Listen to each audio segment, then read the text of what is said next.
ஓம் சாய்ராம். ஸ்ரீ சாயின் ஆசீர்வாதத்துடன் ஸ்ரீ கோவிந்த் ரகுநாத் தபோல்கர் என்ற ஹேமாத்மன் இயற்றிய ஸ்ரீ சாய் சச்சரித்திர கிரந்தத்தின் அடிப்படையிலே தொகுத்து மூல மராத்தியிலே விரிவுரையுடன் இயற்றிய தைந்தின் சாயிபோத் பேராசிரியர் டாக்டர் சீதாராம் கணேஷ் தேசாய் அவர்கள். இந்த நூலின் தமிழ் மொழிபெயர்ப்பு ஸ்ரீ சாயின் தினசரி ஞான போதனை தொகுத்து வழங்குபவர் டி.ஆர். மாதவன் அவர்கள். பிரார்த்தனை. சமர்த்த சாயி, இச்சிறு மந்திரம் புனிதமான ஜெயமருளும் மந்திரம். இது இனிய பக்த பாவ மோக்ஷ சூத்திரம். அவரது புனித வாழ்க்கை வரலாறு மதுரம். சாய்நாதர் கடவுள் பக்தியுள்ளவர், தர்மத்தை பின்பற்றும் பிரபஞ்ச பாலகர். இப்போது இவர் வாழ்க்கை வரலாற்றை பாடுங்கள். மன அமைதியை பேணுங்கள். ஈஸ்வர் அல்லாஹ் ஒருவரே கூறுவார், கடவுளில் வேறுபாடு இல்லை என்பார். சாய்ராம் உங்கள் அன்பான சொற்கள், பக்தியும் மரியாதையும் அருளும் வார்த்தைகள். ஓம் ஸ்ரீ சாய்ராம். ஸ்ரீ சச்சிதானந்த சத்குரு சாய்நாத் மகாராஜ் கி ஜெய். ஓம் சாய்ராம். ஸ்ரீ சாயினுடைய இன்றைய ஞான போதனை அத்தியாயம் 14 ஓவி 115.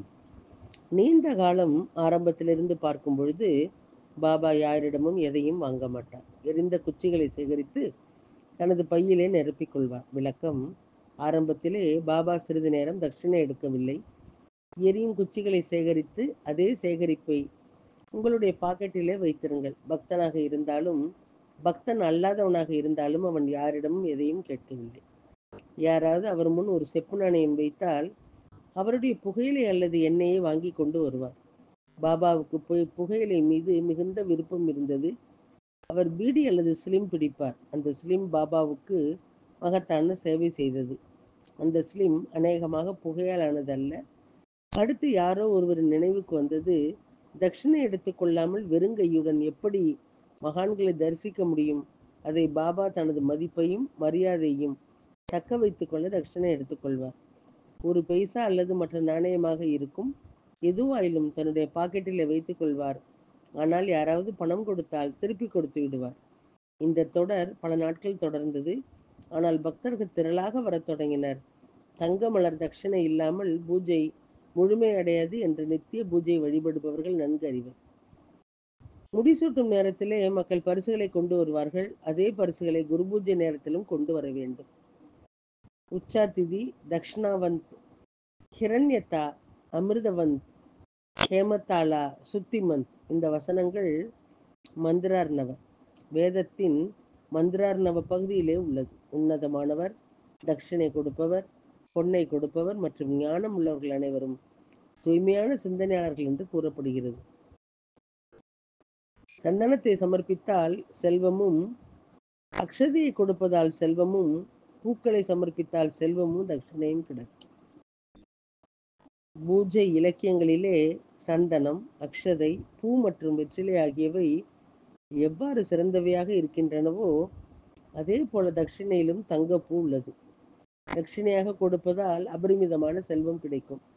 கடவுள் வழிபாட்டின் போது உறுதிமொழியை மீறும் போதும் நேர்ச்சை செய்யும் போதும் அந்த வழிபாட்டினுடைய பலனை நிரூபிக்க தங்கத்தை காணிக்கையாக செலுத்த வேண்டும். உலகில் உள்ள அனைத்து விஷயங்களும் பணத்தை அடிப்படையாக கொண்டவை. நஷ்ட ஈடு பணமாகவும் வழங்கப்படுகிறது. ஹிரண்யா கர்ப்பாஸ்தவம் போன்றவை இறைவனை வழிபடும் மந்திரங்களை உச்சரிக்கின்றன. கடவுள் வழிபாட்டிலும் தட்சிணா தானம் ஏற்றுக்கொள்ளப்படுகின்றது. அப்படியானால் துறவிகளின் வழிபாட்டிலே ஏன் தட்சிணை கூடாது? துறவிகளை தரிசிக்கும் போது சிலர் தங்கள் சுய பரிசோதனை மற்றும் தியானிக்க செல்கின்றார்கள். சிலர் பஜனைகளை செய்ய செல்கின்றார்கள். சிலர் தங்கள் இதயத்திலிருந்து பேசுகின்றார்கள் இல்லையா என்று பார்க்க செல்கின்றார்கள். சிலர் நீண்ட ஆயுளை கேட்கின்றார்கள். சிலர் மகான்கள் மற்றும் பேரப்பிள்ளைகளை பெற வேண்டுகின்றார்கள். சிலர் நித்திய சக்தியை பெற செல்கின்றார்கள்.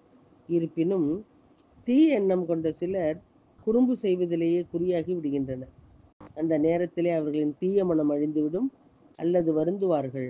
குறிப்பு: சாய்நாதர் தட்சிணை கேட்பது என்பது பக்தனின் மனதை தூய்மைப்படுத்துவதாகும். ஓம் ஸ்ரீ சாய்ராம். ஸ்ரீ சாயினுடைய தினசரி மற்றொரு ஞான போதனை. அடுத்த தொடரிலே கேட்போம். சாயியை பணிவோம். சாந்தி நிலவட்டும். ஓம் சாய்ராம். श्री सच्चिदानंद सद्गुरु साईनाथ महाराज की जय।